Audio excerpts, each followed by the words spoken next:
Thank you all for joining us for the Online Teaching Strategies Workshop. Joining us today are Dr. Natalie Pennington from Communication Studies and Heather Whitesides from Online Education. They will be discussing educational best practices and providing tips on how to adapt them to an online environment. I will now hand it over to them to get us started. Thank you so much, and thank you everyone who is joining us today. I am Natalie Pennington. I'm our graduate coordinator for the Communication Studies Department, and I've been doing online teaching for probably the last 7 or 8 years, so at 3 different universities. So I'm excited to share today. I asked Heather Whitesides to join me. She's with the Office of Online Education, and is just a fantastic resource for you all to have here at the university. Heather, I don't know if you wanted to say hi real quick before I get going. Yeah, of course. Hi, everyone. I'm really excited to be here. I am here to assist and answer any questions and then, of course, provide resources as much as I can. So grateful to be here. Thanks for this opportunity. Awesome. Thank you so much, Heather. And one last thing I'll say is I don't know if I don't have the capabilities since I'm sharing my screen right now, but you all should have been emailed a link to our shared drive that has these slides and additional resources with a handout with links as well. So I don't know if you can drop that in the chat, but that would definitely be awesome so we can have that for people if they need it. So to go ahead and get started, I'll help you all see where we're going with the thing today. So first I'll talk about some Canvas tips. Then I'll also talk about some things outside of Canvas, especially if you think about teaching at other universities.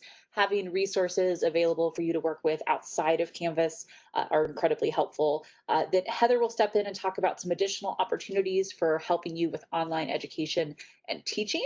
But then we really wanted to make sure that a big portion of this was open to Q&A, so we can open up Canvas, anything online, and just talk to you about what it is you're most interested in, because I think it'd definitely be helpful for you. I imagine each of you joined for a reason, and so making sure that we're able to address any specific things you all have as we go along. So I'll get started first with Canvas tips. And as I talk about these, I'll actually jump over and open Canvas for you all just to see them. So I'll talk about both tips and then open the page. So the first tip that I have is really making sure that you have a home page that gives your students a clear place to get started. So you can set a home page. You'll actually always notice it. You can see there on the screen now where it says choose a home page. But having that static page with a couple of links I've found when I've taught classes has helped direct students to know what's the most important thing. And that's especially important when we're just starting out with the semester. So with online classes, especially this semester, when students aren't all used to what an online classroom is like, having that space that you create can be incredibly helpful for people.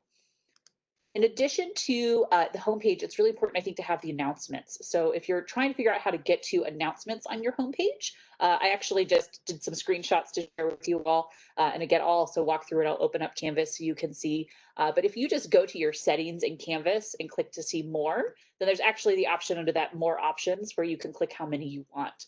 I've had this conversation and someone actually suggested to me limiting it to just 2 or 3 announcements, especially if you make a bunch of announcements in a given semester, it can start to bog down your homepage and look kind of weird. So making sure that you place that limit there can be really helpful as well for people. When it comes to making an announcement, another thing that I think is helpful is that you can actually make announcements that you queue up for the entire semester. So for me, for every week, I do a start of the unit, sort of reflect back on the last week, looking forward to the next week. But I'm not always ready to like make that comment right there at 7 a.m. or 8 a.m. first thing at the start of the week. So I'll take time to sort of prep out some things, or if there's big assignments that I know are coming up, I'll take the time to click that delay posting. So I might do my grading during the weekend. I don't want to make a Saturday afternoon or Sunday afternoon post. And so I'll click delay post so that it goes live to the students at 8 a.m. on Monday. And so they get that recap and that upcoming. But I'll also, like I said, really try to take the time as well to make sure that if there's a big assignment, that I just preset those at the start of the semester because you already know the deadlines. And so if you just break those up now, then you can always have it ready to go and it'll always go out for them. So really helpful. I'm going to jump over to Canvas real quick. Switch my, see if that worked. Actually,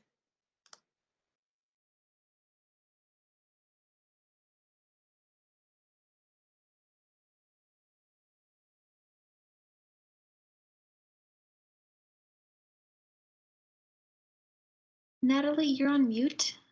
Got it fixed. Thank you. Sorry about that. So this is my dashboard. You can see I have my published classes, my classes I'm actually teaching this semester, or other things I'm a part of. But one of the things that I had IT create for me was actually just my own shell that I could use as a development. So that's something that Heather can talk to you all about as well. But if I click on my development page, you can see here, again, I've got that sort of set up where on the home page, I recommend linking to your syllabus, linking to your modules, and also having that contact information for you can be really helpful when you think about things. And like I said, my recent announcements, if I had one, they would go right here. Just to show you again, if I click settings, all I have to do is scroll down. There's that more options button. And that's where you see where I can choose anywhere from 1 to 15 potential announcements for me to post for my page. And then I would just click update course settings, and that would be reflected. And so now if I came in here, again, this is my test shell. So I could put plus announcement, I'll put test, hi, and I could post this right now and you would see it, or I could click delay posting, and that's where I can click anytime I want, right? So if I want this to go up at 4:13 p.m. today, so just a few minutes from now, you can see how it's telling me that it's not going to be visible to them. Now it's on my list, so when I go back to my class, I do have it under my announcements, but it's not going to be something that anyone else can see until it goes live. So that's why we're not seeing it on the home page right now, but it'll pop up there in just a couple of minutes. A couple other things that I wanted to make sure I talked about with Canvas before I move on is just that I think that having organized modules can be really helpful as well. So you can see I always keep one module at the start of my class that has some kind of key information. This is part of an online education template that I'm sure they're able to share. Meet my instructor, but then also, since this class is about research, you see I have research help, writing help, and then also online learning help. So just a way for students from the start to always have that. And then we work through our different units and weeks with summaries each time. And if you want me to jump into any of those when we're talking, I'm more than happy to do so. But just kind of wanted to keep this part, like I said, a little shorter at the outset, because if you have specific questions about those things, then that's important for us to think about. I'm going to go back over to, it's going to let me. There we go. So back to this. And I wanted to talk about some applications outside of Canvas for you to think about as well. We don't always think about these because of how we do things in class, but online you end up with a lot of work from students sometimes, right? So the ability for us to be able to say to a student, oh, well, are you interested in this? Is this something that I can kind of connect you with? And so when you get that information from them, it can be really helpful. So here's a way for you, especially like in those recaps, where you can say, well, what did students talk about most last week? Right? Drop their things into a word cloud generator, and then you can share that to generate future discussion. This is especially helpful when you have more content that you're building on each time. It jumped ahead on me. There we go. The other one I wanted to share with you all with, and again, this is also linked from that handout, is all about Lucidchart. So Lucidchart is a really great tool to help students mapping out projects. So for instance, this week in my class, like I said, I'm teaching research methods. I had them read a story about a researcher on whether they were making ethical choices or not. And I asked the students to map out the different choices the researcher had to make, and then sort of go from there to branch out to say whether these were ethical or not. Right? When they embedded themselves in the community, what do they have to do? Well, are they protecting identity by changing details, by changing names? And so it allows them to visualize that. Our Com 102 class, Interpersonal, also uses this. It's really nice. At the end of the semester, they ask students to just sort of think about all the big ideas in the semester, start with the concept. How does it think about family, about friends, about coworkers? And so really gives us some fun ways to make students have that sort of forest for the trees moment and really see all those connections. So I always love this as a fun application. What's nice about UNLV, Lucidchart is free for every student. You can actually connect it through Canvas, but it's also easy for students to access directly from Google. So when you're in your Gmail, just like when you click to go to Drive, you could also just scroll further down and see that Lucidchart is an app that's immediately there for students to work from. One thing that's really, really nice about Lucidchart is that if you're assigning group work, you can actually click in there and see who has edited what. So your ability to make sure that all 5 people, all 3 people, 4 people contributed equally is really, really important and nice whenever you're thinking about making sure that groups are working together. So I definitely recommend Lucidchart. I think it's a really fun one for people. I am going to turn it over to Heather now, who can talk to you all about a couple of things that are available from online education. Hi, everyone. I'm going to just put a few resources into the chat. This is both to the Office of Online Education and then, of course, the wonderful and amazing Office of Information Technology. So from the Web Campus Training Calendar, which is the second link that I put in, I just hope to put in a lot of really great and positive words towards the team that's in OIT about how they talk about using Canvas and then also designing in Canvas and then all of the different usability and functions, because I think what I have experienced in my current role in the Office of Online Education is that sometimes when we think about teaching online, we think about this structured box about what does teaching online look like. This can go to something just as simple as even discussion boards when we think what does posting once, answering twice, or commenting twice, or some of those other things. So when you really lean into the usability and how we can really use all of the really great resources that are already built into Canvas, these trainings really help you dive in and learn about them. The other resource that I put in for the Office of Online Education is that I wanted to make sure that you're aware that we have both our Teach Online website and Be an Online Rebel. In our Teach Online website, we definitely have a catalog, and our most recent catalog is in our shared folder that was sent out. And this is everything where we talk about, I know we're having a State of Online Education who will be hosted by my director, Beth Berry, and she'll provide the research, she'll provide the what's going on in the world of online education as a whole, and then also onto our campus. We also host for our office is we host cohort-based groups. So it gives you the chance to sort of get in, poke around, ask questions, and it's from people across campus.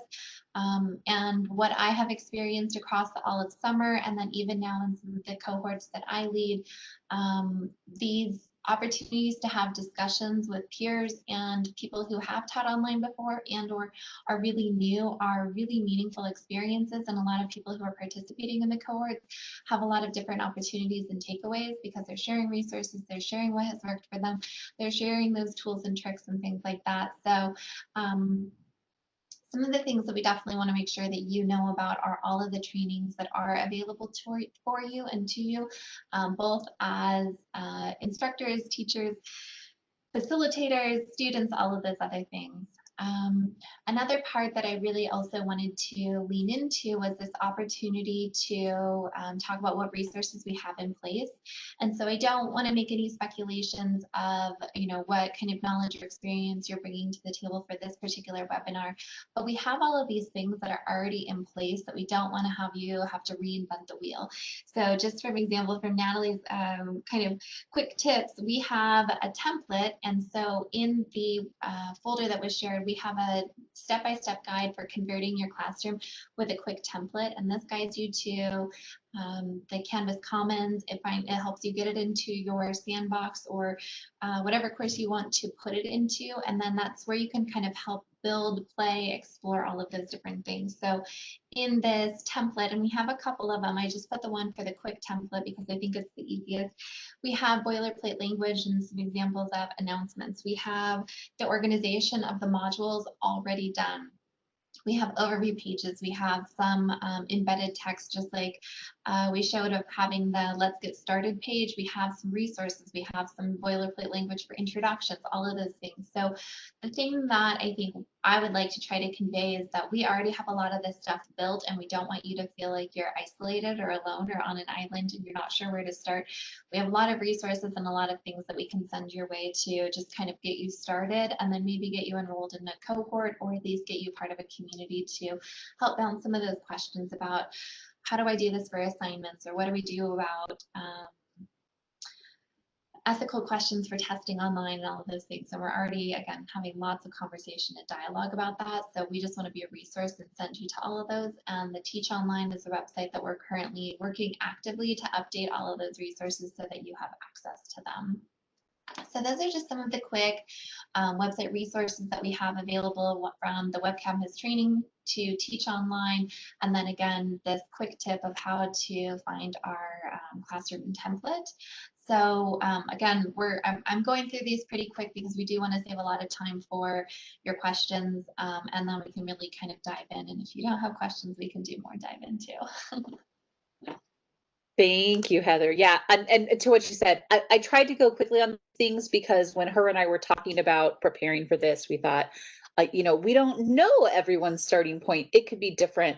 And so if you signed up for this, there's probably at least one thing you're probably interested in or have a question about. So that's what the majority of this time is for. And if you don't have specific ones, we can still share some more tips and tricks too.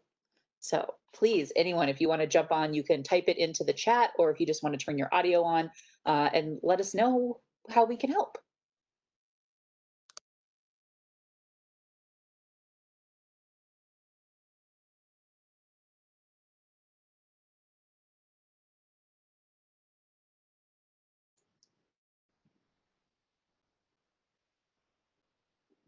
So we have a really good comment that the chat doesn't show up on the recording. So feel free to unmute yourself. And you can also just point and say, hey, can you revisit that conversation of sandboxes? And so I'll just do a quick lean in to say something that you can go to the OIT help desk. You can put in a request for a sandbox. And again, a sandbox is intended to be a space that only you see, only you can play in, only you can sort of practice and build. So just like Natalie said, I like to pre-record. I like to use a lot of features in Canvas for the courses that I teach and then the webinars that I do. And so what I'll do is I'll practice those and save them into my sandbox. And then there's really easy ways to do course copies into your live shells, into other courses in the future, things like that. And again, I want to make sure I'm not talking to avoid quiet time because I want to put people on the spot to ask questions. But a lot of dialogue we get from online ed is that it takes a lot of front loading to be prepared to teach online, because I think when we teach face-to-face, it's really easy for us, and I'm of course making some jokes here, it's really easy for us to go into our filing cabinet and get out our transparencies, to go to our face-to-face classroom, to put them on the overhead projector or the Elmo, and then we all know what we're supposed to say and how we've been doing, because maybe we've been teaching this topic for a couple of semesters or maybe even a couple of years. So it's really easy for us to just show up and perform, but for teaching online, it's really important to be organized. It's really important to make sure you set those expectations. So having pre-recorded, having announcements preset, all of those things will help you in the long run. Yeah, I would definitely piggyback on Heather there to say that the number one thing that I've learned in online teaching is that the more work you do early, the better your semester goes, because students also like to see that whole class sort of up and available to them. And so making sure that you're set from day one. The class that I'm teaching this semester that I showed you all the development shell for, I started building out that development shell early last spring. And then finished it over the summer so I could step away, because you might catch typos or other errors. But it'll also check every link for you. That's a really nice thing that I'll say. So if you ever are want to make sure that every link you possibly have shared in your class is a good link, then that's a really easy option I can show you all as well if anyone's interested in seeing. I think another thing that I'll jump on and say is that, at least what I've heard from students, so having taught online several times at UNLV, two big things I would take away. One is definitely organization. So having that structure, right? If you don't love the homepage, maybe instead you have the announcements in your modules. It goes straight into that, right? It's what works best for you and your teaching style. But I do think that having those summaries that help students sort of see how the modules break down has been something that's been really helpful, and students like, because it clearly outlines and says, these are your learning outcomes and objectives for this semester. And then for this week, for this unit, here's your reading assignments, here's the due dates. And even though those are listed in other places, having it in multiple locations, I think has been really helpful for students. The other thing to think about with online teaching is whether your class is a remote online class or a fully online class when we think about kind of hybrid potential as well, which I know that Heather does some work with hybrid. So if that's something you're interested in, we can talk about that. Uh, but when your class is remote, there's a specific time you might expect people to be engaged. So your ability to have some group assignment breakout work during that time is good. But when it's fully online asynchronous, it can be harder for students. And so I've had a lot of pushback on group work in the class. And so I think really thinking about extended group work and what that looks like is something worth keeping in mind.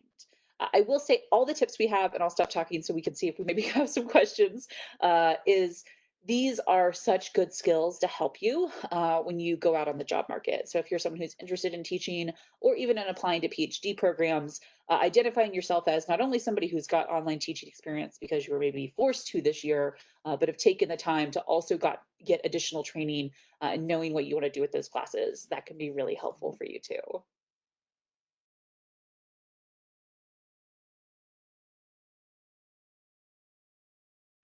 Oh, I see a great question. Thank you for sharing. I won't say names. It says, what tips do you have for making class discussions as smooth and natural as possible when using technology like Zoom, which can make commenting more awkward? Yeah, yeah, it's maybe part of what we're feeling here in the moment too. Sometimes is that when you're on talks, you don't have that ability to have the small back and forth. A couple of tips I'll give. One is actually something that another person that I work with mentioned that they tried and it worked well. And then a student, and then I do research about technology use that somebody mentioned they miss, which is that first 5 minutes before class starts people chit chat, right? You get the chance to talk to your classmates, and it's not always about class. You're just like catching up. Hey, how was your weekend? What's going on? And so my peer actually said, I'm going to take the first 5 minutes of class. I'm going to drop you into breakout rooms and talk about whatever you want, but it can't be the class. And so it just breaks the ice and gets them comfortable every class period. And while you have to give up 5 minutes of your class time, it can help get that sort of comfort level. That way, whenever you are trying to have more natural class discussions, people have already been forced to talk to each other. So they're a little bit more comfortable doing that, right? So once you get someone talking on camera, they're going to feel better about it. Also recognizing that everybody wants to be on camera or have their voice there. So making use of the chat is really helpful as well. But I would definitely say breakout rooms is one of the biggest. And I know that's technology that Zoom has, and that's technology that WebEx has. I think Google's adding it. I'm not sure. I primarily use Zoom, but I do think that they're all really helpful. Does that answer your question? Yeah, and with permission, I'll add a little bit more, but I want to give some space for clarity if this individual would like some more clarity to it. Okay, so I'm gonna sort of rapid fire some information, and again, I'm happy to dive in. When thinking about technology that you would like to use in your online space, something that we try to have a really um, clear stance on is to be aware of privacy rights, because there are a lot of apps and programs and things that can be really like just they can be so easy to incorporate into your class and then ask your students to download. And but we also want to make sure whatever we're using, we're really protecting our students and that it's not selling any of their information. The second arm to that is also what programs are going to be supported by OIT. So another arm to that is that, for example, our campus currently supports WebEx. Our campus does not support Zoom. It is a college-specific decision if you would like to use one or the other. My office is definitely never going to tell you you can or cannot. I don't believe OIT is ever going to do that. But in the bigger decision of what type of programs you're going to incorporate into your online space, you do have to think about that troubleshooting capability. So for example, if it is a Zoom, and Natalie, you can speak to this, if a student is having problems getting into it, if a student is having problems with any of the features or something like that, maybe like a breakout session, all of those other things, this is not something that you can contact OIT to get support with because OIT only supports WebEx. The same thing for, this comes up in a couple of different capacities with like a lot of different apps that are integrated and welcomed by Canvas, but OIT doesn't support them. So those are just one of the things that we try to just make sure of, that you really, again, you're welcome to use whatever you would like. However, you just have to set up that really clear expectation with your students to say, troubleshooting might look like this, or before you jump onto our call, please be sure that you configure X, Y, and Z, all of those other things, because we just want them to be able to get in, we want them to find the content that you're asking for and not have to sort of troubleshoot on their own. So that's just one of the, I hope maybe like the bad guide captain's hat that sometimes they put on, because we know there's really amazing resources out there, but that support lift, because we do know a lot about our students. We know some of the technology problems that they're facing at home, some of the resources, some of the pieces of equipment, some of these other work schedules and family and all of these things. So we just want to try to set them up for success, and we consider that what programs we implement in our class. Yeah, those are really great points, Heather. And I'll say that I do try to, just like you saw at the top of my modules page where I had the research writing online, anytime I use any type of technology, so like I mentioned, I do use Lucidchart for assignments. I'm including video links, text-based links, any sort of possible like troubleshooting, because I know that I'm bringing something additional into the classroom. And I think that that's a really nice segue to something that's important to think about, which is we might feel the knee jerk to have like shiny objects. I have to do cool, fancy things online. But I actually think that that can make it more frustrating for students. They don't need 30 different ways of approaching something. Some might. So I do lots of like, here's supplemental materials if you're interested. You don't have to, but these are things that'll help. But really using the resources that are available to you is important. At the same time, I do like stretching and sort of playing around with other things. So one other non-UNLV supported thing I use that I actually love to mention to people is I love Discord. So I use Discord as a sort of classroom space office hours. So nobody really likes to like sit on camera waiting for an hour and a half to see if someone's going to show up to office hours. So Discord, I can be on and it'll just green light to show the students that I'm there. We can have text-based conversations that are synchronous, video or audio. So any of the three they want, it can be one-to-one or it can be open to the class. I run a couple different channels. I have one that says class questions, one that is assignment questions, one that is related content. So I'll typically try to drop in every office hour. So the 3 times a week that I'm in, I'll drop an article that's just like, here's how somebody used stats or interviews, again, methods class. And then I do have a 4th channel that's called Just for Fun. And I say, if you want to share a cute picture of your kids or your pets, feel free. So again, building that community I found has been really nice, and students get nicely engaged in that one. More questions? Or yeah, anything you want to jump in on, Heather? Yeah, so in the chat, I put a link to a community. It's called the Canvas Community. Anytime I build something into a course, what I also build into, for example, a discussion board, I always put a little sentence at the bottom that says, these are some helpful hints for how to do some of these things. So staying in on the conversation of discussions. Again, I really want to push individuals to think beyond the post once, answer twice in pure text. One of the courses that I have built, I ask people to introduce themselves, but they have to use 3 forms of technology. So this might include one of the features that's already embedded into the toolbar in Canvas. And again, I'm happy to show that. It could be to upload a video, it could be to draw a picture, it could be to post a picture. And so we want them to use the different features already built in Canvas to help introduce themselves in whatever way that they feel comfortable. So in the introduction sort of board, I put helpful hints that say to insert an image. Then I put the link to this Canvas community because it's a great resource, and it gives you step-by-step instructions for where you're supposed to go, what you're supposed to click. And because it also is great because it gives you the instructor's directions, which is very different than possibly the student's instructions. And so it helps you as an instructor maybe guide through what do you want your stuff to look like versus what are the steps that you want your students to go through. Because again, I face that as a lesson learned that from the behind the scenes, my practices could be different, and the view and experience I have as an instructor is very different than sometimes what my students are experiencing. So also another helpful tip is to make sure you're going into that student view. just to see what are they experiencing. I even put language in there about like how to participate in a discussion board, because some of the things in Canvas maybe aren't super intuitive to say, click on the reply button at the bottom, versus if it's I think an assessment, you have to go all the way back up to the top and click like start quiz or make a submission or something like that. So I always try to give that guidance so that they know where they're supposed to go next in order to be successful.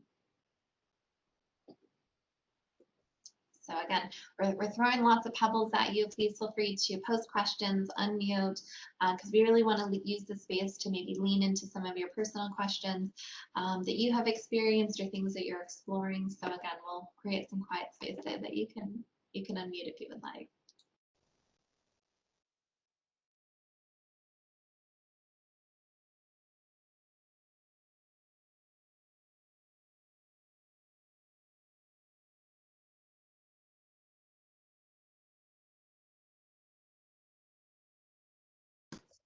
All right, well, I'll jump back in with another suggestion, which is a really useful tool for you to record videos. And again, I know that we have built-in tools in Web Campus where you can use Panopto, Panopto.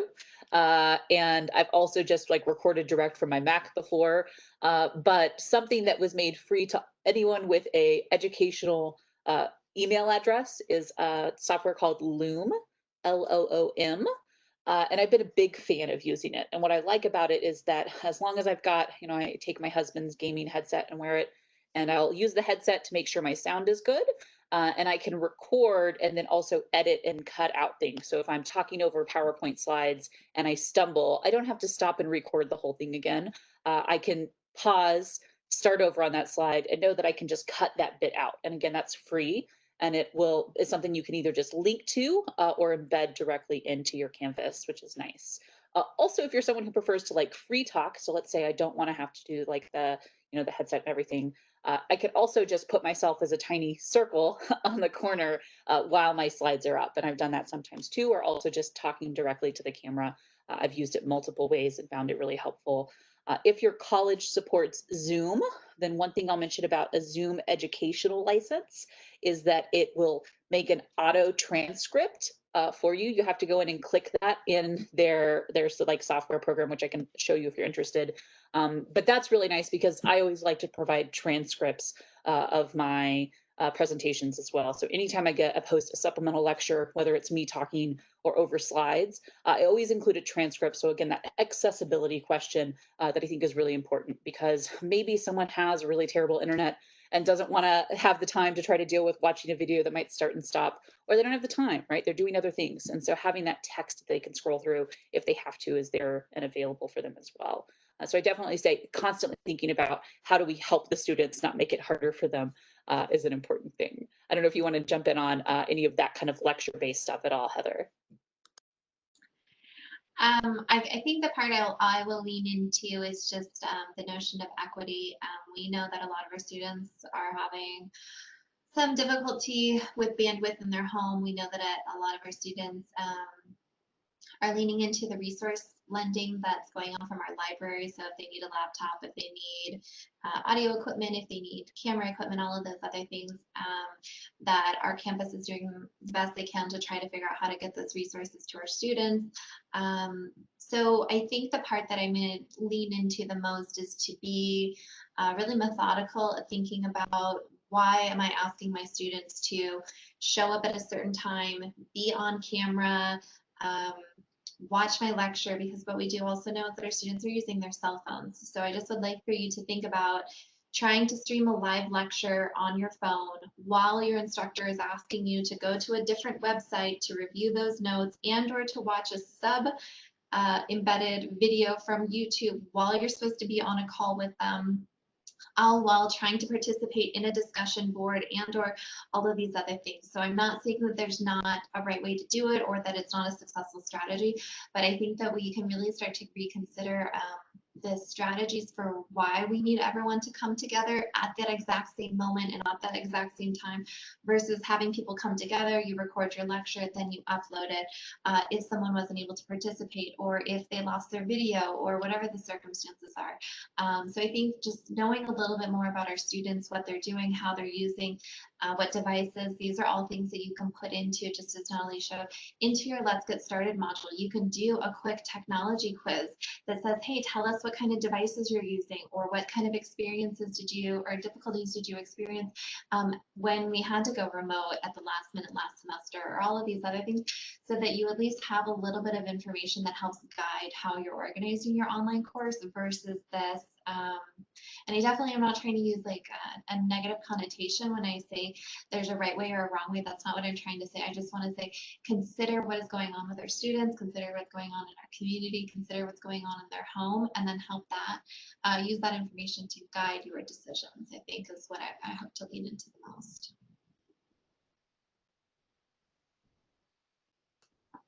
Yeah, those are all such good points, Heather. And again, while we think about this semester as maybe unique, and that's why we ask some more of those questions, they're really important ones that affect us no matter when we're teaching. So especially as you go out and apply for other jobs, or even next year or next semester, keeping that in mind. And I think it goes back to earlier where I said, I don't have to use all the shiny objects. There's lots of different ways I can approach it, but asking yourself that question, like Heather said, why am I doing this? Does this have to be this way? Is this the best way to help the student? And part of that is also hybrid classes, right? So one thing that I did at my last university was I actually did one day online, one day in person. And I really liked that because giving them that online content at the start of the week before we came together at the end of the week was really nice too. And so as you think about sort of pitching yourself as a teacher, the things you like to do, think about how that online can complement and help us rather than just take the place of. And so some of those differences that come up. I'm going to pause again for a second just to see if we have any questions. If we don't, then I think I might just pop back into my shell and I can talk through a few different things that I've done in the class, and maybe that can spur some discussion.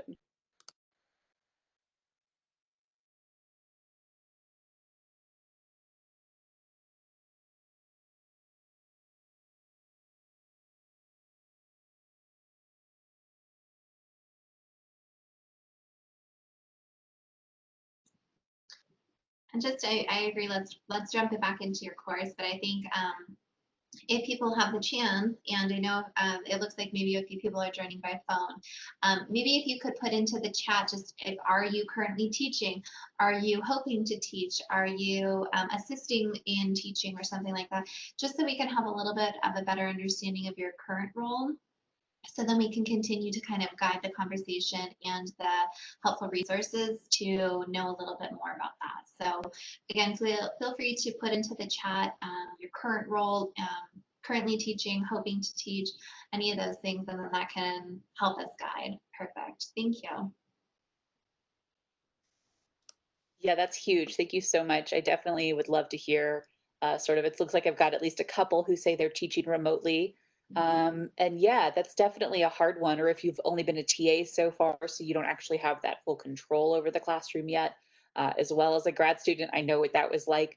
I didn't always get the say for the textbook or the assignments, but you do get some freedom. I hope to at least make some choices in there. Looks like we've got some in person and some online as well. So what I'll try to focus on is talking about sort of different assignments that I use, and I can talk about how some of those I've used no matter whether my class was in person or online, but then also how I approach them when it's an online only course. So one of the things I'm going to actually talk about are quizzes. So I'm a big believer in, and this was actually, I did an online education seminar where we talked about sort of the different ways we gauge learning. And students get upset. I don't know about you all, but I'm really bad at taking quizzes and tests. They stress me out. They make me anxious. And so I treat them as self-check quizzes. So students can actually go in and they get 3 times to take the quiz, and it's only their highest score kept. And I have varying question types. So I'm like, great, you scored 10 out of 10 the first time. You could try again, it won't hurt your score, but you might get to test some different concepts from the book or think about it in different ways. And in this regard, I'm telling students, it's not about like some sort of gotcha question on a multiple choice. It's about, do you understand the concepts? And so they're very much based around examples and saying, you know, if we look at this, what kind of study is it? Or what would be the best method choice? And so helps them sort of see where we're going with that. So I'm a big believer in self-check quizzes. I limit it to 3. The catch here is that they have to be auto-graded questions. Otherwise, you might get tripped up trying to jump in and grade things. So definitely it's got to be fill in the blank, multiple choice, true, false, matching. So these aren't meant to be wholly developed in terms of like your hierarchy of learning here, but definitely is a good way for students to check week to week that they're getting sort of different concepts. Let's see, I've got a bunch coming in now on the chat, so awesome, thank you all. I had one question that was, how do you promote group work remotely? That's a really good question. So I set groups automatically in my classes. And so I break my students into groups of 5 at the start of the semester. And my Discord has that actually so that they each have their own channel. So they're encouraged to connect with each other there as well as the class. And throughout the semester, anytime there's workshops or discussion boards, it's always in those small groups. So for example, here, if I jump to discussions, and again, there's no one embedded in this particular class, but for instance, here's one, the measurement discussion board. They watched a video and then they just had to go back and forth with each other in it. And the idea was that they're connected with only 5 people, so they're not feeling overwhelmed when they open the discussion board to see 25 responses. Who do I reply to? Also, to Heather's point, I really try to push back against the like standard, I wrote and now I reply twice. I actually often say, I want you to make your initial post by Wednesday. And then it's not about responding to like any 2 people, but by Friday, at least 3 other people in the group have posted. So let's say 4 of the 5 people have posted. I want you to make one collective opinion about things. So if we think holistically, did you all say kind of the same thing? Did you have any major differences? What are some themes that emerged? What can we build on? Like, what would be your natural response after reading everyone in your group, not just one person? And that's really awkward for students at first. They're like trying to do the, hey, so-and-so, hey, so-and-so, 2 sentences thing.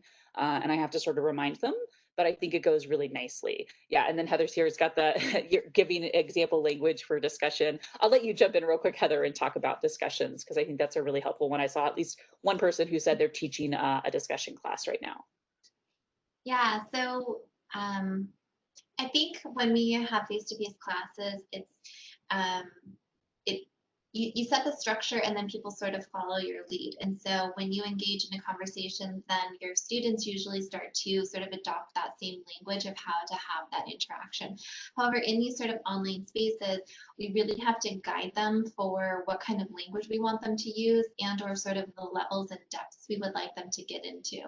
So I just gave a really simple example is that what was the worst is like just really high level, superficial. Yeah, I agree with you. Like that's not any kind of conversation that anyone wants to have. It's not helpful. It's a huge waste of everyone's time.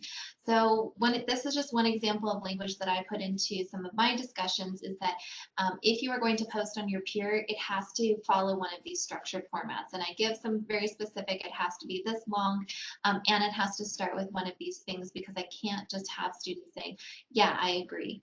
Also, some other things just to consider is in discussions, you definitely still in Canvas have the choice to check the box that say you can't read other people's peer posts until you post your own because we don't want people going through and poaching other people's answers.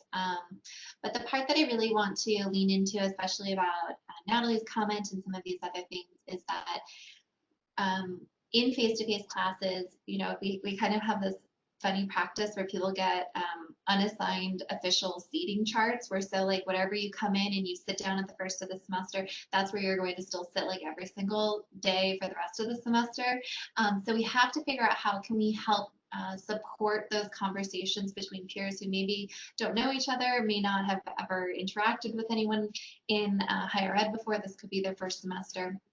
So by using the group feature and putting them into these small communities and creating structure that's really easy, like a discussion post that allows them to introduce themselves, and then you can ask them to have a voiceover. They don't have to be on camera if they don't want to.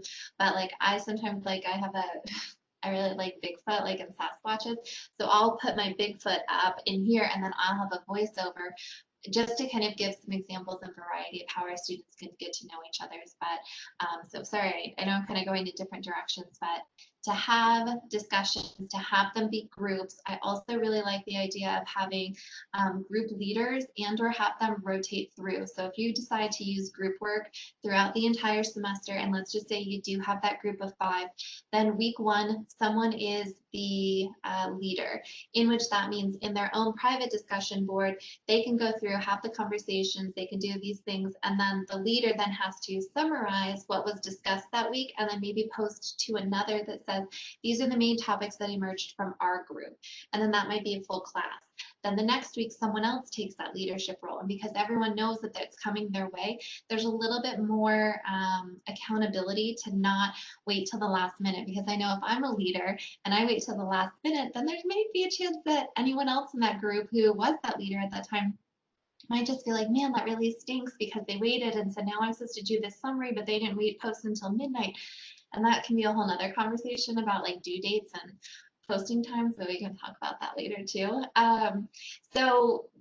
Finding group roles, there can be a leader, there can be a researcher. So each week someone has to find different resources and post those to the chat, and then you decide and figure out which ones works best. So there's a lot of structures, and again, we already have a lot of this stuff built for how to assign group work, how to assign leadership roles, all of those other things. But there's a couple different ways that have been really, really successful in a lot of different online classes, specifically on our campus too. I want to jump from where you were, and then we did get another question that kind of takes us in another direction. But just to kind of wrap up about discussions, a couple of things that are helpful. So for instance, the 2 different due dates. You can only set 1 due date in a discussion board, which drove me crazy for the longest time. And so if you noticed when I click on modules, so this one, the first discussion board is the introduction discussion board. So getting started in introductions. I create a 0-point assignment with the second due date that tells them to go back to that first one. So this way it pops up on their calendar, reminds them they have to do the reply, because if they've already done the initial post, the assignment goes away. Now they remember that they have to go back in each week. And so it keeps them on track for that. And I think it's really helped. It also makes me focus in more on this half, again, leaning into what Heather was saying. I want to tell them how I'd like them to respond. I don't like to leave it wide open. I generally try to say, this is what I'm looking for. So here in the introductions, I said 1 to 2 sentences to 5 classmates, something you have in common, something you found interesting. Really, it's kind of your choice. This was an easygoing one at the start, but just really kind of helping it. And again, the click here takes them to, or should take them to, now it's going to fight. There we go. Takes them to the introduction discussion board. So definitely something I do. And this one fits also with the idea that it doesn't have to be just text. So here I said text, photo, video, audio, or draw a picture. Great idea that, of course, I got from online education, and I thought it went really well this semester so far, getting to know students. To sort of shift away from, or did you have anything else you want to add about discussions, Heather? Yeah, so I'm going to just give 2 more pieces real quick. So for groups in Canvas, you have the opportunity to tell Canvas to just self-populate and put groups together automatically. And you can even like automatically assign a group leader. One of the other things that I'm reading in some of our chat questions here is what is a successful best strategy? Best strategy is know your students. And so what we do know is that a lot of our students at some point, or maybe even still work on the strip, have really untraditional and or fluctuating work schedules. So some things that you can do is you can consider forming groups based on interest. So you can allow your students to self-select what topic they would like to participate in. Or if you would like your students to be meeting under some type of time frame, you can let your students say, I really do all of my classwork over the weekend. I have no time or capacity to meet Monday through Friday at all. So therefore, I need to be in a group who's going to be meeting on weekend nights, or whatever that might look like. So you do have a lot more flexibility when you think about group work, to allow your students to self-select, to allow your students to pop in, all of those other things, to just be a little bit more flexible. And then the second point I'm going to make is that there is just kind of this interesting practice, and it might be something that we should do some research on, but this idea that due dates always have to be Sunday at midnight for, because we do know our students do their homework on weekends. We know that they love to work through the middle of the night and turn them in at the last possible moment.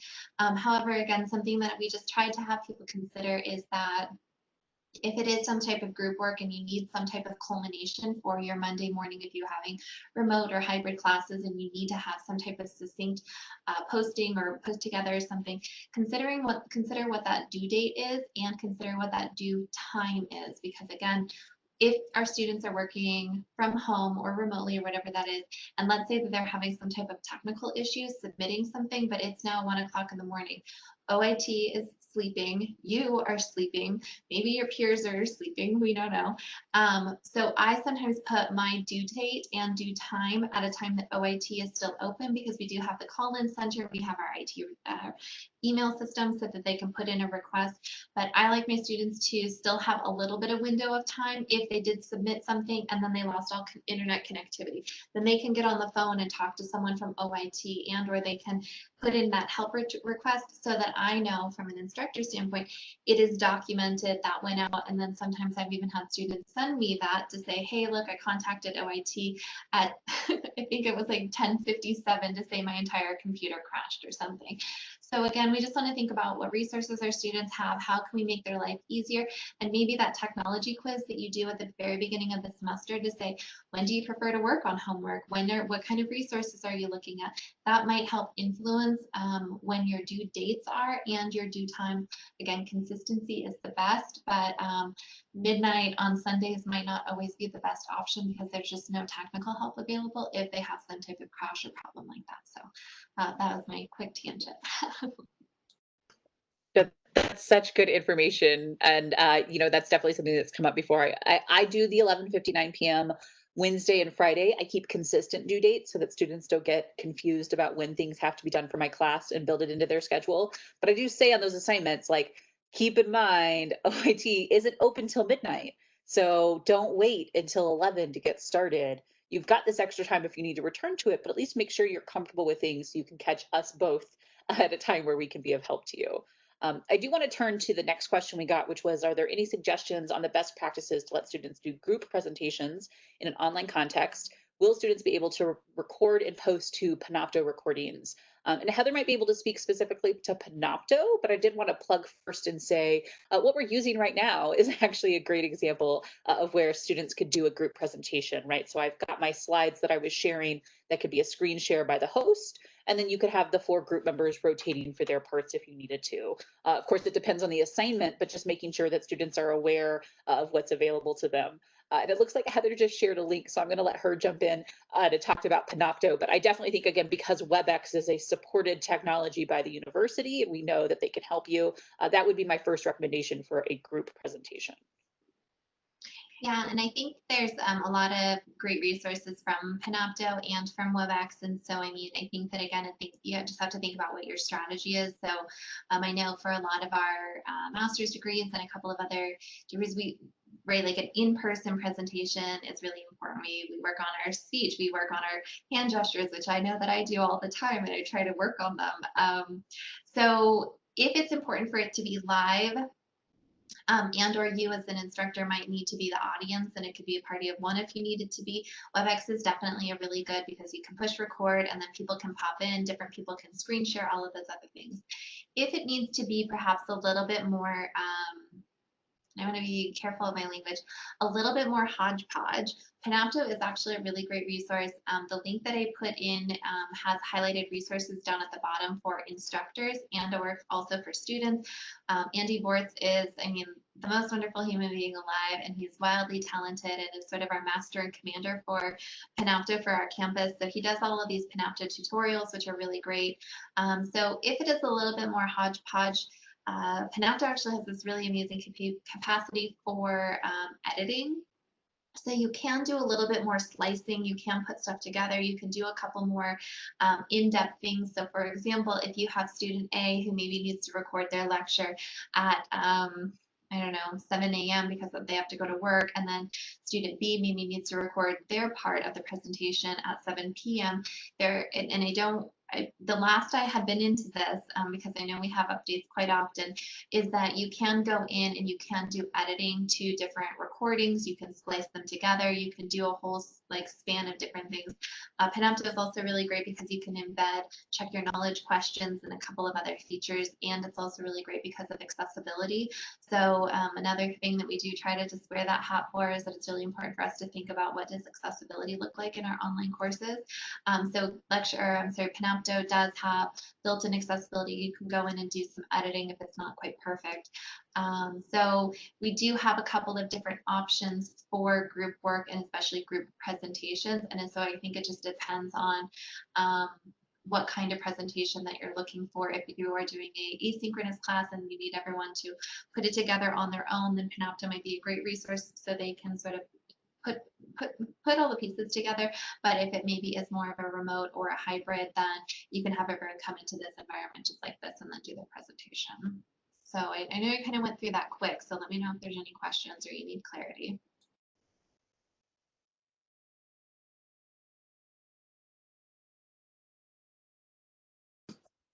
Awesome.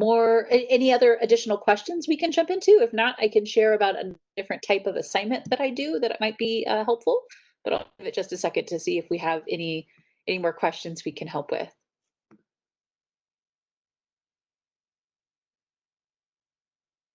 Okay.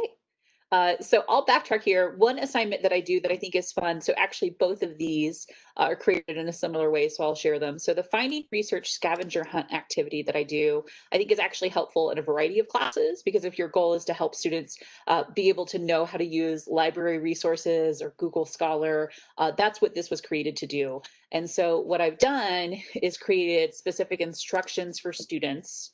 So I'm just going to click preview here so you can see. So it's a quiz, but it's not.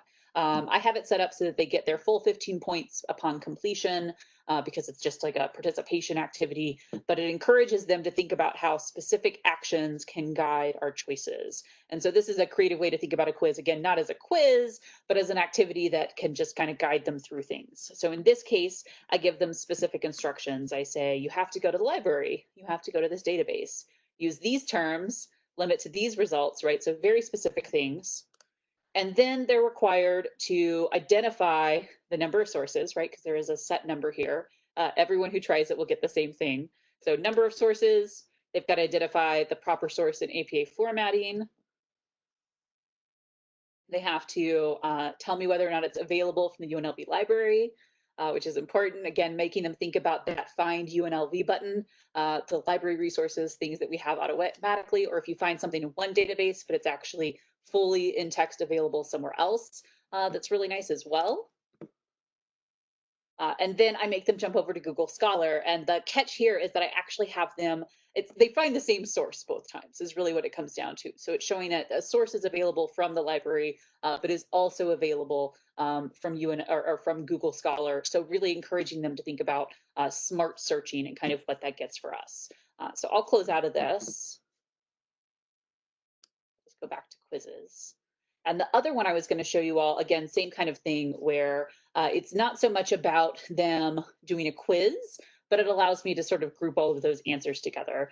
So this is a fun way to think about literature review writing. If you ever had students have to write a literature review, I tell them their job is to identify the best tacos in Las Vegas based on Yelp reviews.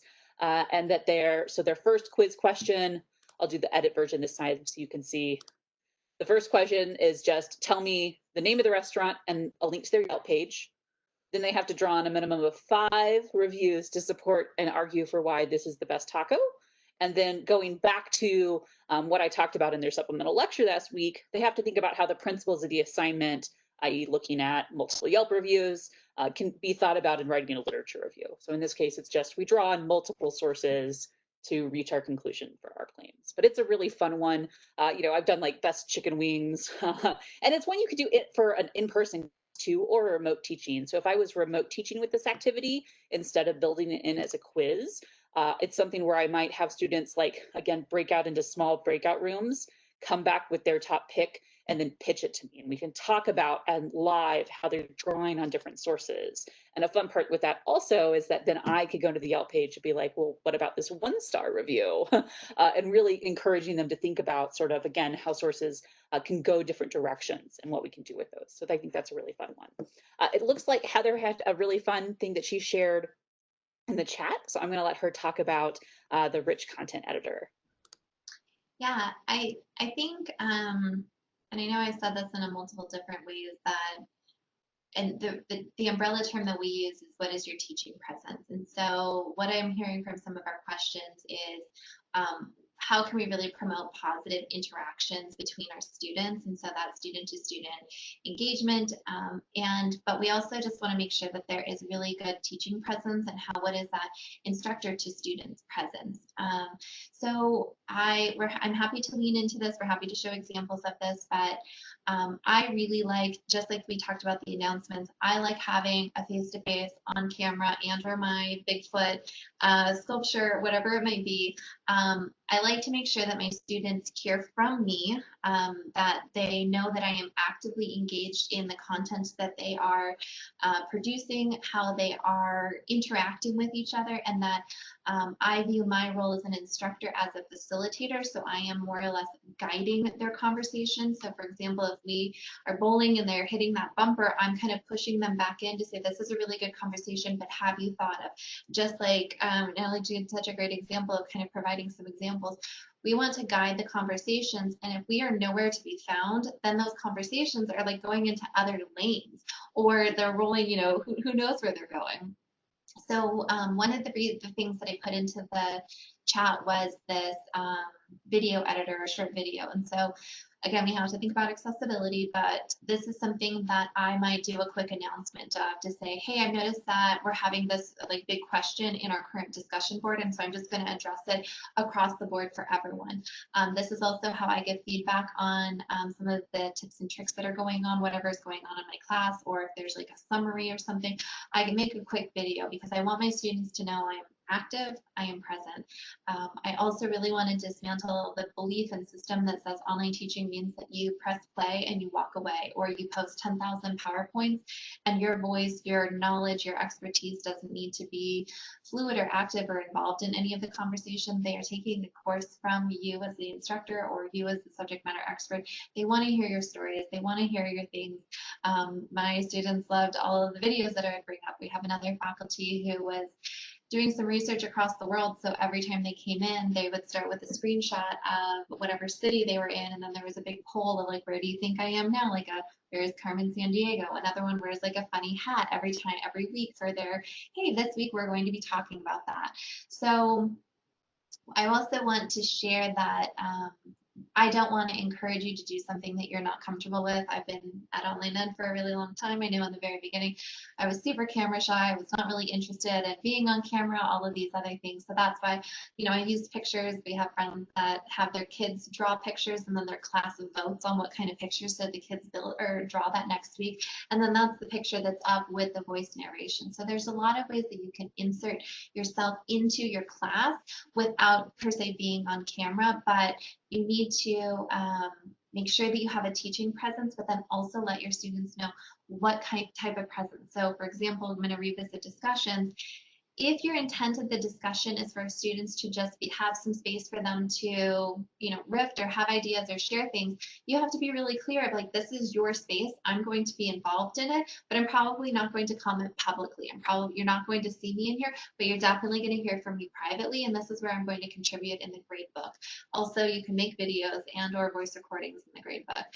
So just let your students know how you plan to interact, because if there's a discussion board in week 1 and they never hear from you, then you're immediately sort of dismantling that trust, or why should I be doing this discussion board if my instructor is never going to hear from me, all of those other things. Set them up for success, paint that really clear path of what your enrollment is and then what's expected. So I'm not sure if, again, really quick overview, or Natalie, if you want to jump in on that. No, I think those are all really good points. Something I also wanted to build on, this was a question that was asked about group work that I kind of tried to answer a little. So the idea of I'm posting in discussion boards, absolutely not always, but I think I answered this and said, week 1, I respond to every single introduction. So I try to find some connection between me and them. So I do respond to all 25 students in the class at that time. I realize that's not always doable, especially if there's 200 students in the class, right? So you might just try to do your best in that situation. But I do try to answer every single student that first time. And then if a discussion seems to be maybe veering in the wrong direction, I might jump in as well. So for example, this last week, my students did small group discussion board workshops. And the first post was like, they were supposed to, in the text of the post, say, this is what I want help in, and then attach their annotated bibliography. And 4 of the 5 groups did it perfect. And the 5th group, because the first person didn't put the text, they put it in their paper. Like I suddenly had 3 of the 5 people putting everything in the body instead of in the post itself. And so when I jumped in to say, here's who's peer reviewing who, I said, also, just by the way, if you could make sure you edit your post and include this information, it'll just make it really easy for everyone. I'm not trying to be punitive. I just want you all to kind of, help each other out. And they went in and edited, and it was great. So it's just trying to make it easier for them, and also explaining why it helps them, not that it's, because I said so kind of thing.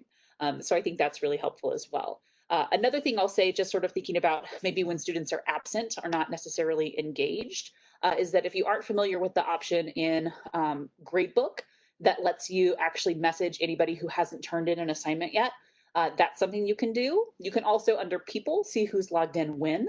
Again, talking very broadly, but I've had students in the past who I've seen they haven't logged in, and I send them a message and they're like, wow, no one's reached out to me. Thanks. And that gets them back on track. And so, even just that short message in Canvas, our students, again, they're people, they're going through a lot. Let's keep in mind that all of us have lots of things on our plate.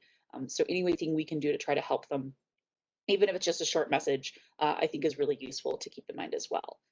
We've got like 5 minutes left. I'd love it if we had maybe one more thing we could touch on for you all. I know, again, we've talked about a lot, but if there's maybe one last thing, you're like, gosh, there's 5 minutes left, I really want to know this, here's your chance.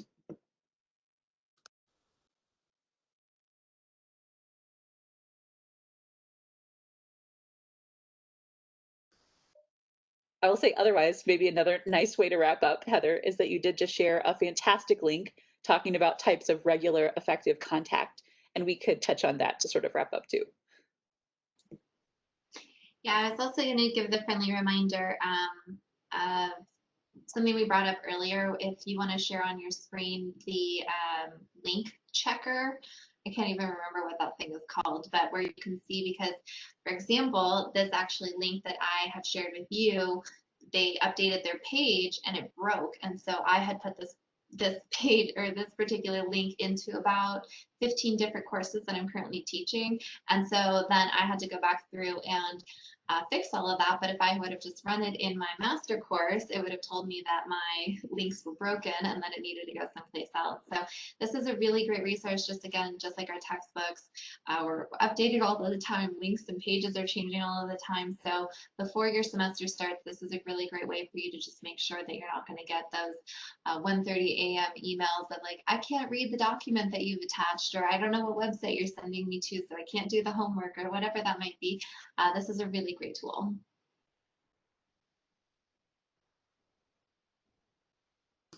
Yeah, I have it running right now, so you all can see. This is in my master course, and I actually don't know if master course will have link issues or not. I ran this in my class for my shell when I copied it over.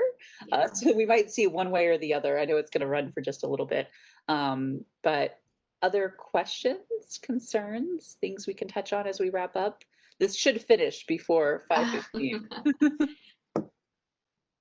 Yeah, I'll add to say these types of effective content from the instructor to student, student to student, student to content.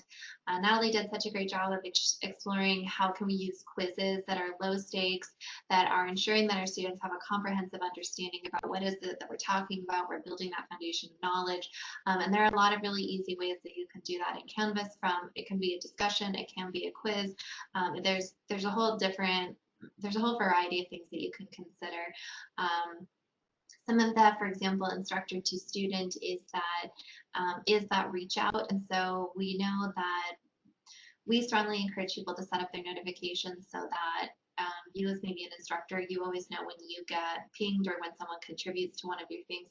I personally have my restrictions on some of those notifications just because I'm in online ed. I'm in about 25 different courses every semester, and I can't handle all of those notifications. And so you can manage each of those, but we also want our students to set those up so that they know if you are posting something new or an announcement or something, they're getting that ping or notification to say, hey, you should jump into this course. I also strongly recommend how important it is, and we have the data from online ed to back it up, how important it is to do those reach outs when your student has maybe missed something, or if they haven't logged in a hot second and you want to just say, hey, we understand things are going on. But again, this is also why we really strongly encourage to have some course policies in your syllabus to maybe have, let's forgive your one missed assignment. So then you can say and remind them, hey, we have a course policy that we forgive your first quiz that's missed or your lowest score or something, because we really want to have some things built in that's equitable for everyone. We can't just be like, oh, hey, you get a free quiz because you missed a few. Everyone should be offered the free quiz if they miss one. And then that's built into your syllabus. You can remind them of that, but those reach outs are really important, especially for our students who are feeling isolated, who are going through a lot, and just a kind email really can help kind of shift their thoughts and process to kind of re-engage. I strongly, strongly support that. Yeah, and so it didn't finish, but I just know that so if you have a lot of links, which I embed a lot of links, that's definitely something that happens sometimes. Just again, to build on what Heather was saying, lots of great comments and ways to think about. It's just think about the nature of your class. So you kind of saw my methods class and how I approach things. Another class that I teach online that I love is called Online Relationships, because I study technology and relationships. And so in that class, I approach things a little differently. It's very skills based. So there's a lot more one-to-one assignments, less group work, where I'm saying, go out and join a Reddit community for a week and come back and tell me about it. And so really kind of tries to engage them more with different things, but really just think about what your class is and what you're doing. And that should kind of help you out as we go. Any last questions or comments that we can help with? All right, well, I'll turn things back over to our host. I'll say just thank you all so much. We, enjoyed talking to you. And if you ever have questions, of course, you can reach out to me, and I'm sure Heather feels the same way. Alrighty, thank you so much for sharing your time and expertise with us today. And thank you to all our participants for joining us as well.